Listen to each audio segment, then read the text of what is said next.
back to the Girl I Wrote Bookworm. So today I thought I would share with you all of my unread book of the month books. Which I'm like, it's so weird because I feel like I'm in such a weird hit or miss place of like, am I proud of this list or am I like not proud of this list? So I've got 23 to share with you.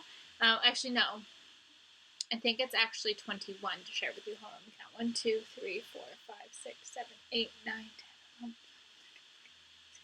18, 19, 20, 21. 21 because I'm currently reading 2, so like they're not on this list because by the time this video goes live, they're going to be done.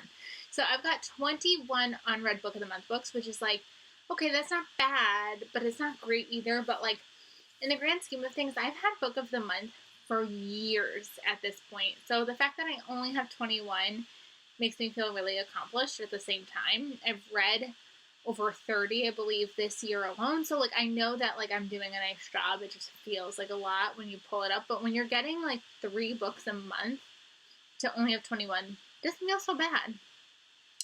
There's a ton of books on this list that I'm like very angry at myself for not getting to in the year of 2021. So my goal is to obviously get to them in 2022. So we'll see how we do there. But let's just dive in. So I put them in order from the oldest one, so like the ones that I've had the longest, to my newest one. So even like the ones that I just got this month in December are already on this list. So let's just dive right in. So the first one I have is A Nearly Normal Family by M.T. Edverson.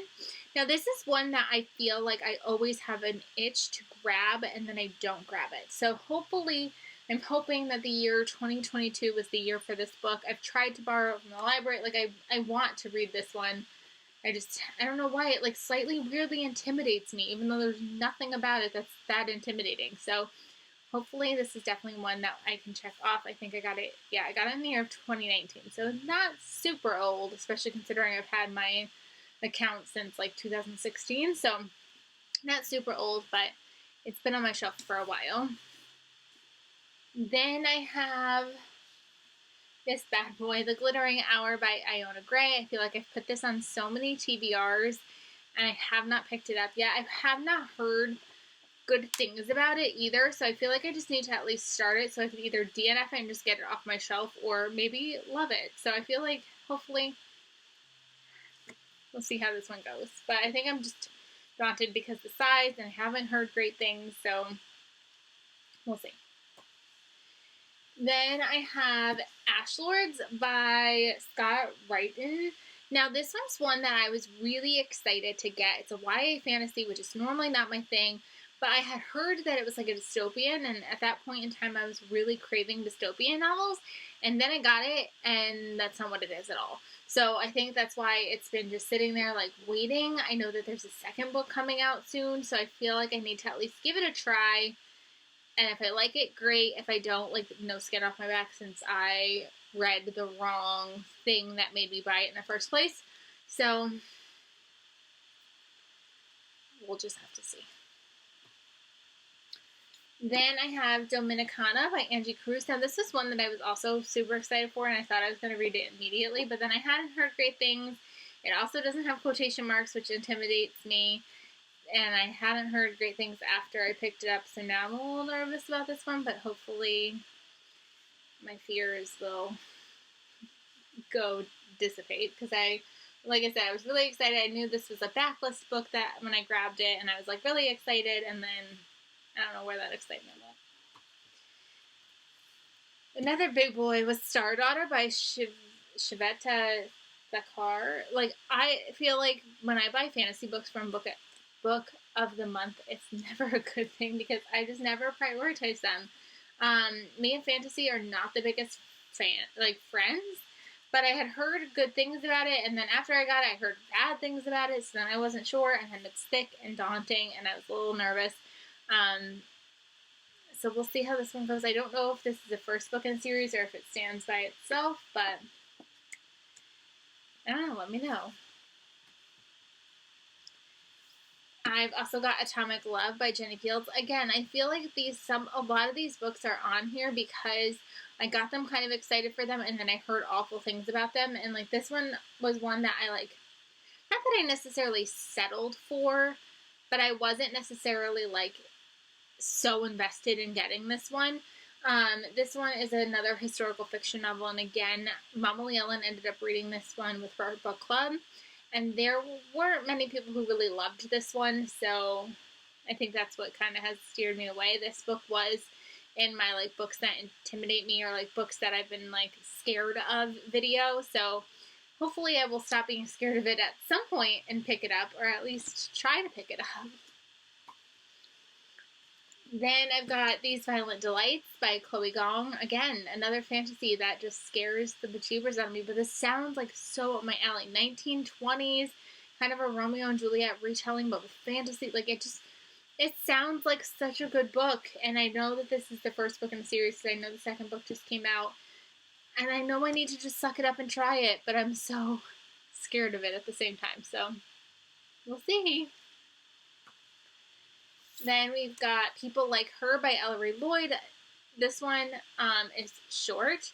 I know Lindsay's Little Library just really enjoyed this one, but I also know that it is a little problematic with the fact that it kind of villainizes infertility, which makes me a little nervous because I don't love that idea at all. But I'm like the type of person who, if I get it from Book of the Month, I want to at least try it before I unhaul it. So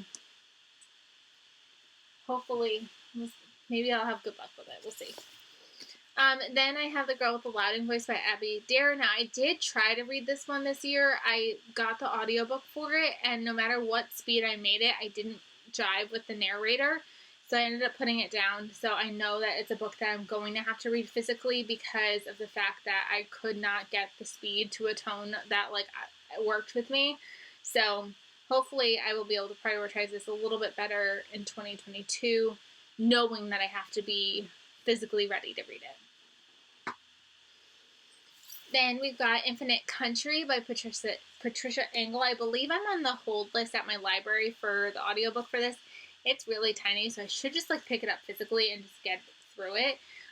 This was one that I was really excited about. Geraldine really enjoyed it, but Kendra didn't, so I feel like it's one of those books that's kind of not for everybody, so hopefully it'll be a book that I really enjoy, but I'll have to wait and see. Then this one, I'm, like, kind of mad at myself because I told myself I was going to read the Backlist book and this one this summer. I didn't get to it, and that was People We Meet on Vacation by Emily Henry. I am proud of myself. I did get to beach read this year, but I didn't end up prioritizing this one. This one was one of the top 5 too this year, so I'm, like, kicking myself for not reading this one, but hopefully 2022. I would prefer to read it over the summer, but I have a feeling that I might pick this up over the winter just to give myself some summer vibes over the winter months. So we'll see what ends up happening, but I'm really hoping to get to this one. I want to know what all the buzz is about. Another one that I want to know what all the buzz is about is this one, and it's killing me. Like, I love Laura Davis, an author. I've read almost all of her Backlist books except one, I think. Yeah, I've read Hello Sunshine, I've read 800 Grapes, I've read The First Husband, I have not read The Divorce Party, and I have not read The London is the Best City in America. So I've read 3 out of her 5 books or whatever. So I love Laura Dave. Why haven't I picked this up?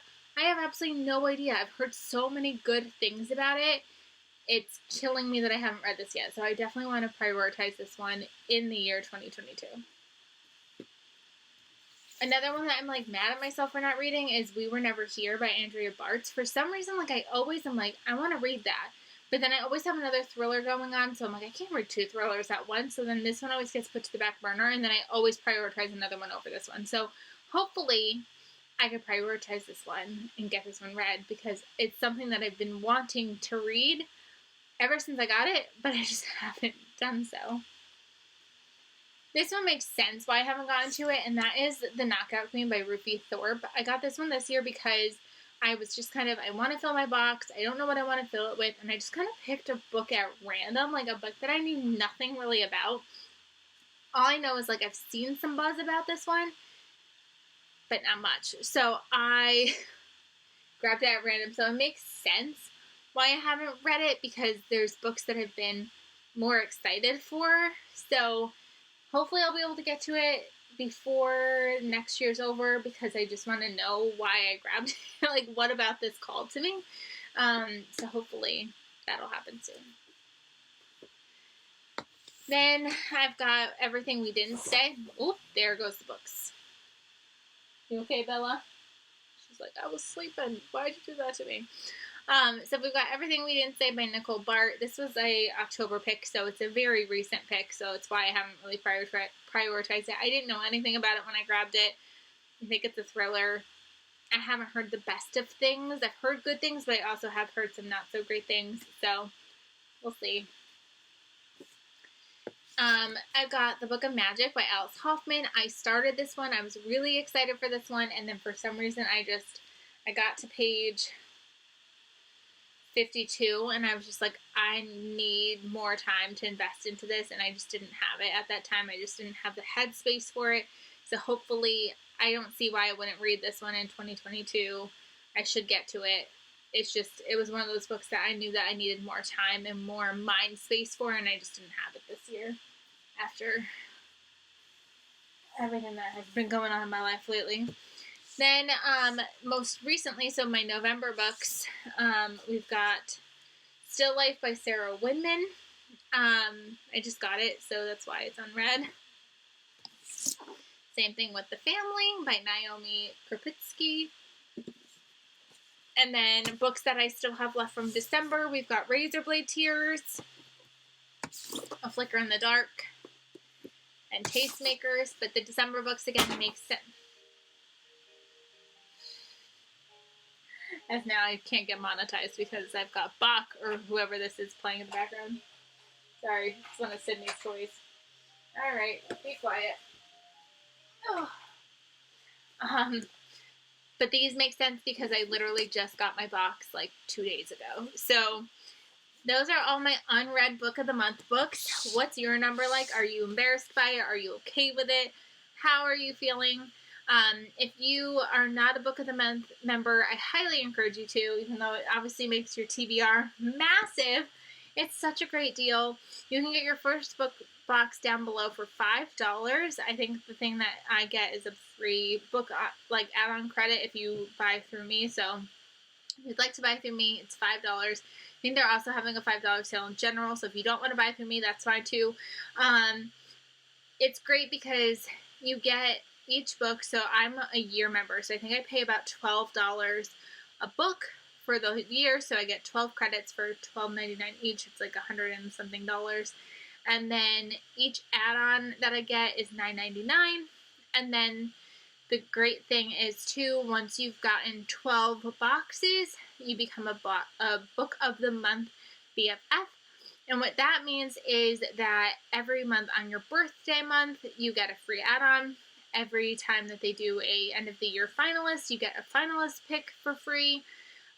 You get a secret hotline to call member services if you need it.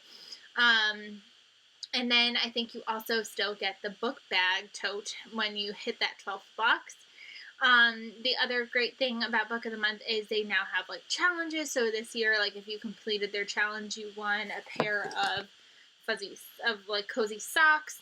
Last year, if you won a candle, which mine is somewhere around here. I don't know where it went, but you win a candle. So like it's such a fun, rewarding program. Sometimes books are released early. Sometimes they're really authors that you've never heard of, and it really pushes you to step out of your comfort zone. Sometimes it's something that you've been really looking forward to. So it's a subscription that I love, especially because you can skip any month. And so you really are getting something that you are excited to read or you want to read. So yeah, I hope you guys enjoyed this video. Let me know your thoughts about these books down below, and I will see you guys really soon. Bye, everybody.